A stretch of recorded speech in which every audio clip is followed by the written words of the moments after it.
Hi guys, welcome, Diecast Reviews here, welcome back to another video on my channel. And in today's video I'm going to be showing you my favourite model cars out of my collection. This is part one of, to be honest with you, I don't know, maybe a 3-part, 4-part, who knows. So in my previous videos I might have mentioned I might do a video on my favourite cars, maybe pick 5 out of my collection. So this is what I've done. So I've got 1, 2, 3, 4. So 4 here, 5. So I've chosen 5 out of my collection, and here we see is 3 124 scales and 2 143 scales. So let's bring this MG a bit closer so you can see it. Now, in previous videos you might have seen this is new to the channel. So this car used to be my old, not old, but my YouTube video profile picture. So this was my YouTube profile channel picture. This Mercedes right here. So we've got a 990 Mercedes-Benz 500 SL, 2005 Subaru WRX STI, a 1967 bonnet keeps closing, 1967 Chevrolet Impala SS Impala, and a 1985 Porsche 959 Turbo, 959, and we've got a if I remember this, 1962 MG GT Type 2 little convertible, which I absolutely love this convertible. It's so good. I want it own one day, and a few more. Like, these are just my favourites, but I'll tell you why they're my favourites. Well, mostly because they look good and the scales of them are just perfect for me. And I mean, yes, you can get bigger ones of this car, like a 160, 118, 124, bigger ones. So this has been in my video before. This MG's been in video. I think this one's been in my video before, and in Power, but this is like new and stuff like that. So let's first start with the Porsche. So let's start with the Porsche. Now the Porsche 959, as we all know, is just a magnificent car in the real world as well as the model world. But to have a 1/24 scale Porsche from 1985 is just absolutely amazing. And the reason why I like this Porsche is mainly because of the design. It's amazing all-wheel drive in the real world, and obviously it's got the traditional Porsche with the engine in the back, so it's rear-engined, all-wheel drive. And I'm thinking 1984-86 they made a Dakar Rally version, which is another amazing model car which I would love to own one day. The Dakar Rally is more beefed up. It's got a better exhaust system. It's still got the actual engine. It's got the all-wheel drive system.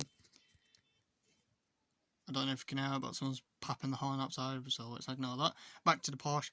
Yeah, in that 83, 84 or 86 they made the Dakar, which the Dakar Rally has just got an amazing paint job in it. It's white, blue, with the, I believe, Dunlop, if I remember. Got some decals there. Just an amazing car. Amazing model car. Now, this one is, the other one I have on my shelf, which, this one, that's obviously the same one, but with less decals and stuff, so back to the cars. But this one's got a bit more detail in it. I mean, I like them both, obviously, because they're both the same car. This one is a 124 scale Borrego Porsche 959. This one has the decals on it, so we've got Dunlop, Bilstein, got the reg there. I believe that's German, if I remember. Then we've got the NA2A or SA, NASA, maybe, Racing VSD. Got Shell with the Shell logo, and Racing Porsche. which I'm gathering always got took off at one point, maybe to clean the plastic up a bit. As you can see, it's a bit sun bleach, but like heavy smoker bleach, basically like that. And that's just over time. I could clean it with maybe a bit of teacup, maybe some a bit of bleach and soap, maybe, but I'll leave it for now because in my previous videos I call it Model Cappuccino, which my other one's got it's more battered than this one. I intend not to batter the cars, obviously, like stack them on each other. This one's got a few nicks and crannies, but the bad ones are mainly this one on the rear, right there. I don't know if you can see that, but it's like the undercoat with a bit of primer and all that. I don't know how that's happened. It looks very previous, but as you can see, it's got like a scuff above the rear wheel. Well, we've also got Recaro and also Shell, and below the Shell it has Africa Tours. But the problem with these model cars, every model car with opening doors, is because they're fully paint the model, obviously. Got a little bit of a paint chip there. But the problem with these model cars, when you open and close, you're actually rubbing against the paint on the door wells and stuff. So you might have got the engine bay with... It is missing, I'll explain in a minute. It is missing the rear tail lights, but can't be helped. It comes off all the time. Back to the rubbing against the doors and stuff. When you open and close the doors, it removes the old paint of the main paint, the exterior, and it rubs against the door. So yeah, it's showing a bit of primer there, and the primer paint and the die-cast metal. That's the problem with open and closed, unsealed and sealed model cars. As you can see, this is unsealed, sort of. So the front doesn't open, obviously. So you just lift it up and it just lifts the entire front. Obviously the doors open, that opens the other doors open, and the nice engine in the back, which is absolutely amazing. But the main reason why I love this car is just mainly because of that iconic shape. The aero, the all-wheel drive, the wheels, just the front of it. Yes, it looks like a 911, but it's amazing, right? I mean, this is probably my favourite 80s retro sport supercar from the 80s. I mean, I love any type of car, so I like any, except from hybrids and electric cars, crossovers, SUVs. I like a few SUVs, but not so much. I don't actually own any die-cast SUVs, which I'm actually after. A 1992 Range Rover Classic long wheelbase with a V8 HSE with a nice black interior. So we've got metallic grey. So we've got grey with metal flake, and you should know me, I love my metal flake. That has metal flake, that has metal flake. This doesn't have metal flake, sadly.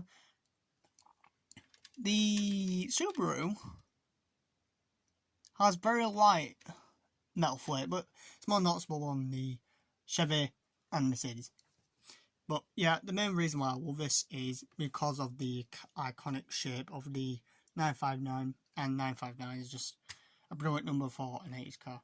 So moving on from the nice, gorgeous 959, let's move on to the MG GT Type 2. Now this, well, let me just start. It's a beautiful 60s car.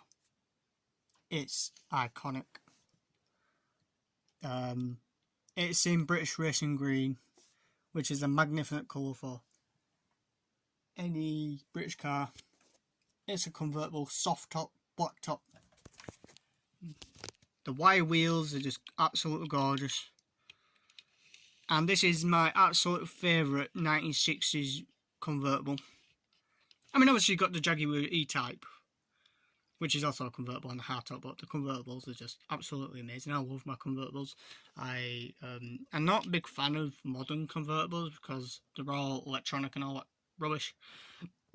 But like I say, old is better. I prefer old cars than new cars, but everyone has their own opinion. I respect that. So if you like new cars, you don't really like old cars, I respect you. I mean, we're a bit of both, basically. But I like every car going, except from hybrids, SUVs and all that stuff. Motorbikes I like, but only the old motorbikes. Some new motorbikes are okay, but I like Harley Davidsons, KTM's, Kawasaki Ducatis, Hondas, Yamahas, stuff like that. So yeah, this is my absolute favourite convertible. And obviously this is an American version because it's left-hand drive and British drive on the right-hand side.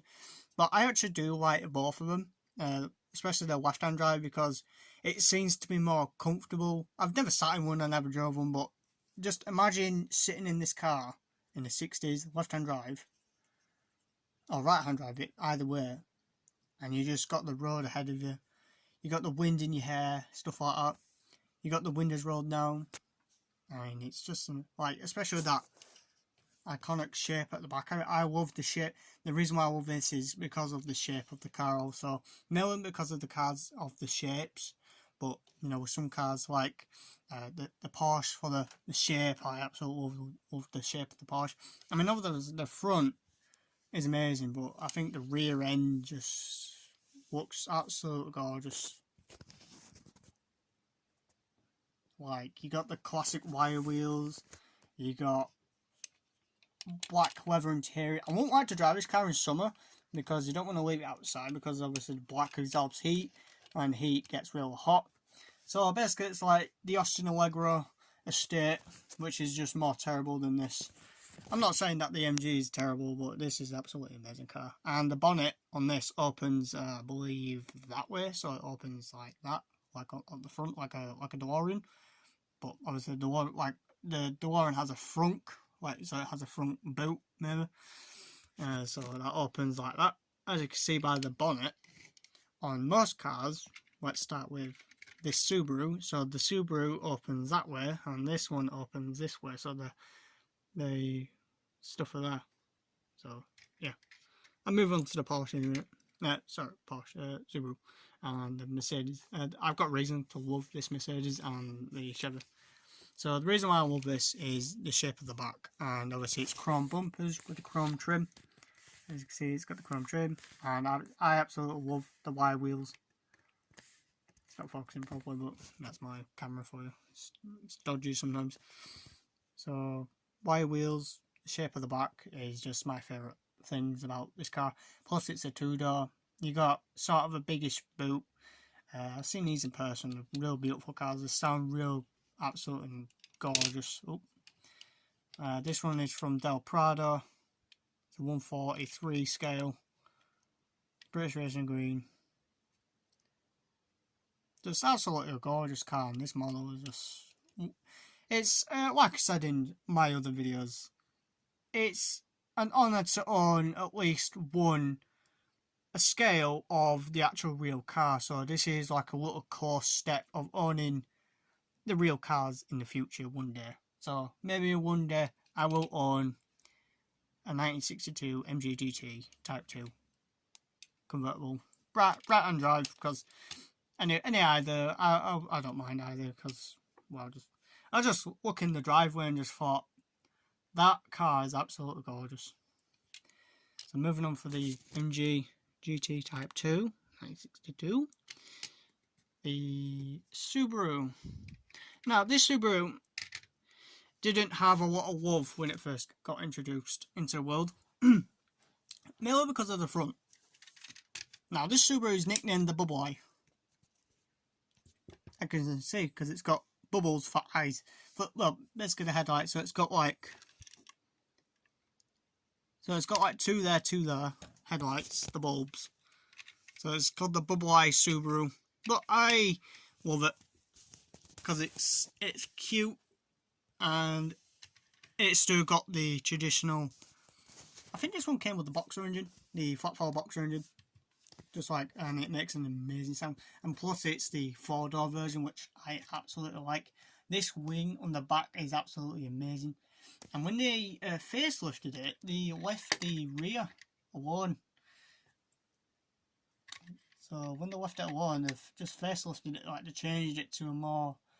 Basically, they facelifted it to the Subaru, what Colin McRae rolled over, downshifted, or upshifted into, I think, third to second, and so downshifted, and he just carried on driving. That was just amazing. This is why this Subaru is awesome. Not because it's the exact same one what Colin McRae rolled over, but it's just awesome. And the reason why I like this, obviously because it's got the flat 4 engine, it's got the perfect hood scoop, it's got the beautiful bronze wheels or gold wheels, it's a 4-door, you've got the car doors in the front, that spoiler, and when you look at it from this angle, you got the exhaust on this side, and you got the car like that. Let me just open this door. I mean, some people open the doors all the way, but I think that, obviously you can't squeeze through that, but if I had to own it, and if the wheels turned on this car, I'd face them this way, like this way. So like the Mercedes, I'd turn the wheel like that, but on the Subaru. So yeah, this is the side view, just this view, and right hand drive, 6-speed manual, flat 4 boxer engine. This is why I like this car, and it's my favourite model. I mean, in 143 scale, I like the 143 scale. I have seen other people's collection with a 125. They did a 125, 118 scale, and a bigger version, and obviously you got the actual real life car, which is amazing. Yes, they leak a lot of oil, but that's Subaru for you, and that's why people like them, because you can fix them up and they're real easy to fix. So this is why it's amazing. Let's give you a top view of Subaru and the other cars.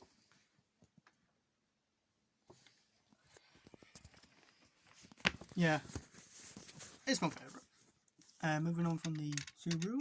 Oh yeah, 2005 WRX STI Impreza. Welly, by the way, Welly. So Welly makes this car. Moving on from the Subaru, let's go into the... I'm going to do the Mercedes last because that's my absolute favourite. I would include my Ford Escort RS Cosworth, but I just want to pick 2 143 scales and 3 124 scales out of the collection. Then I'll do maybe a 118 scale and then some more 143s. So the Escort will come in part 2 maybe. Obviously maybe, I mean yes, maybe means yes to me. So, in power. Obviously it's a big old land yacht in real life. And to say this is only a 2-door, it is absolutely massive. I've seen one of these in person and they're absolutely massive. And it's only a 2-door. A proper American import, which the one I seen, but it was in a grey with the some black wheels on it. Had real suited it. And the V8 was a if I remember, I'm still learning my V8s, so like cubic inches and stuff. I'm not too sure what engine this is. I believe it's a 427 cubic inch, or it might be it's not 440. I'm not too sure. But if you know what engine this is, so it's a 1967 Chevy Impala SS. If you know what engine that is, let me know in the comments, because it would really help me a lot, because I'm learning my engines and the models of the cars and like different trim pieces and stuff. So you might got like an SS, so it's the Super Sport, which this is, it's a Super Sport. I believe this is a 427 cubic inch V8, or it could be a bigger one, small block V8 or a big block V8. So if you know what engine this is, I'd really appreciate it if you put it in the comments, and I'll pin you, and I would appreciate, I'll shout you out on my next video, and that would help me quite a lot for this engine, because like I said, I'm still learning my engines. So there we go, close up. Obviously you could probably know instantly just by, yep, it's got a 4-carb, it's got a 2-barrel, it's got, you know, stuff like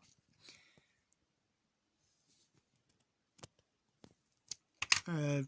Reason why I like this car: 2-door, clockwise wheels, it's perfectly lowered to the ground, and the main reason is the back end. I just love the back end of the 60s Impala. Like, it's just an amazing design, and the roofline, I love the roofline because it's got that sort of aerodynamic shape to it like that, which I absolutely love.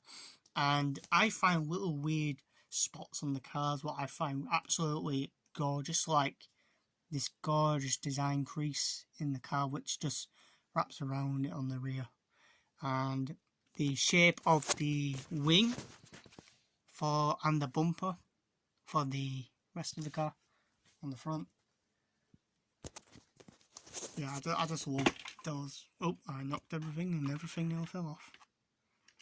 I'm going to just close this door because I've got a feeling I'm going to scratch the paint on the Chevy. Some live sorting arrangement. When it comes to sorting out cars in colour code and themes, that's what's just amazing. I just enjoy sorting out cars, like, especially when it has its own theme. Now, so I just love and obviously I love metalwork, which you can't really see that well, which is a shame because this does have metalwork. Let me just try cleaning the area. So let me just hang on a minute, guys.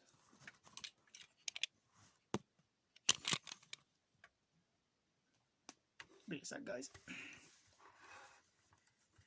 Just trying to get an area where you can actually see metalwork.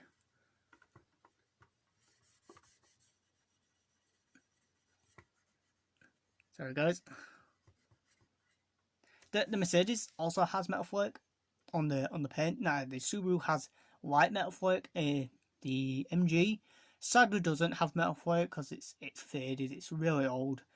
And the Porsche, that doesn't have metalwork either. But that's just some manufacturers. They don't really put metalwork on the cars, or if the cars actually had metalwork back in the day and stuff. As much as beaked. I don't know where it was. I have a stain on my bonnet. Can't get it off. I'm trying to polish an area where you can see metalwork. It's more reflective on the bonnet. So, done polishing that. Oh, that's my case. Trying to grip the phone properly. No, it's still not showing up. What about if I put the white on? Ah, there we go. There we go. Look at that. I love metalwork, and this car has it real well. It's red, candy apple red, with like a goldy yellow sunrise colour. That's absolutely gorgeous.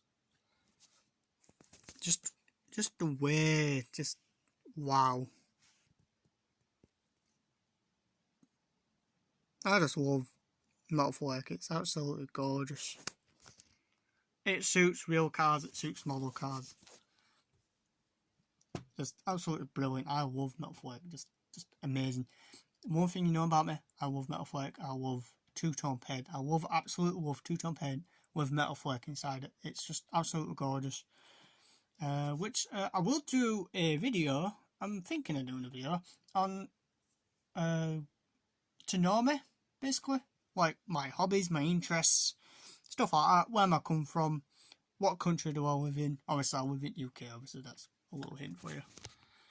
But wow, the reason why I like this car is the crease of the design, the roof line, and the rear end, and just the actual car, the way it looks. I believe they made a 4-door. I'm not too sure, but amazing. And finally, the last car of the collection is the Mercedes-Benz. So I'll just swap these around. Put that in centre. Have that there. Put that there. Some more live sorting for you guys. Now, this Mercedes-Benz, just beautiful design. 1990 Mercedes-Benz 500 S, so it's just a perfect combination for this car. And the way it looks as a convertible form is just even better. Just absolutely, it's an absolute gorgeous car. The wheels on it are amazing. I love the I think they're called 16 dots. The 16 dot, and just the way it looks like, just the way it's designed. Like it's got that 1980s gangster look to it. It's like, I'm glad they carried it on to 1990 to 2005, which was the final production for the 500 SL. So they started at 1990 to about 2005. So I don't know how many it was made, but it had a 5 litre producing, I think, 322 horsepower and I think 200 something pounds-foot of torque, something like that. I've been sort of researching Mercedes and stuff because there's so many. There's the AMGs, there's the A-Class, C-Class, you know, everything. But just the 500 SL is absolutely amazing. And if I had to own this car, I'd get it in a convertible, this spec, or black leather interior, a 5 or 6 speed manual, the 5 litre, I believe the V8. I think he had the V8. Not too sure. If you know, 990, 500 SL, what engine did it have? I believe it had a 5 litre V8. Not too sure. If I had to choose one, it'd be definitely this spec. 2-door, black leather interior, convertible, with the soft top, black soft top to match the interior of the car.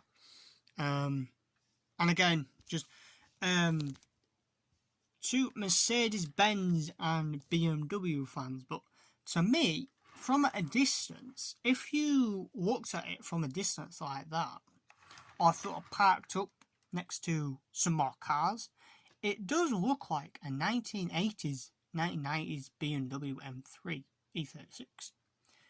Not many of you people will probably get that, but to me from a distance, it looks like a BMW M3. But obviously it isn't. When you walk closer, it's a 500 cell Mercedes-Benz because of the traditional Mercedes-Benz badge.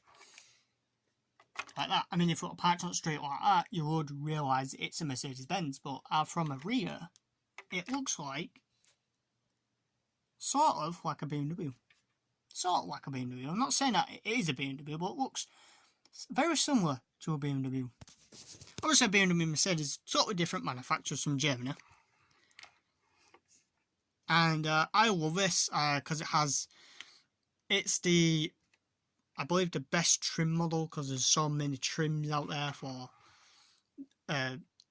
every manufacturer. Like, you got the GLS, which is all this, not Mercedes, but you got GLS, you got GLE, something like that, GTE, Astra, you know, stuff like that. So the best engine, stuff like that.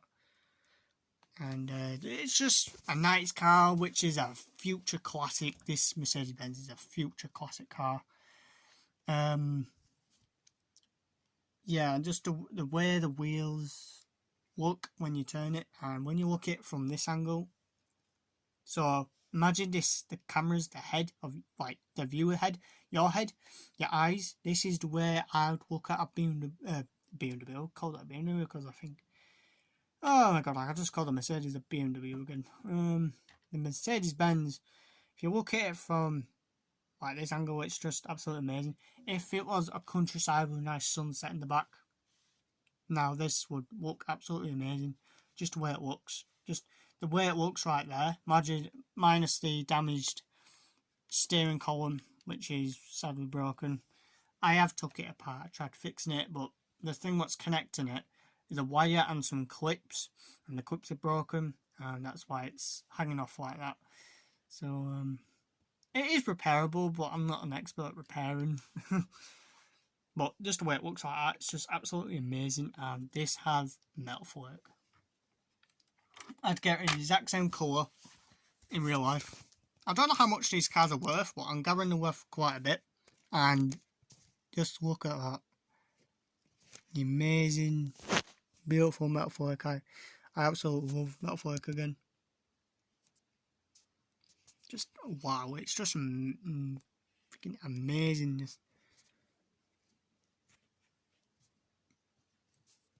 Just the amount of detail in the car and the metalwork. Just seeing it glittering like that, it's just absolutely amazing. Right, that'll be all today, guys. I'll do a part 2. See you next time, guys.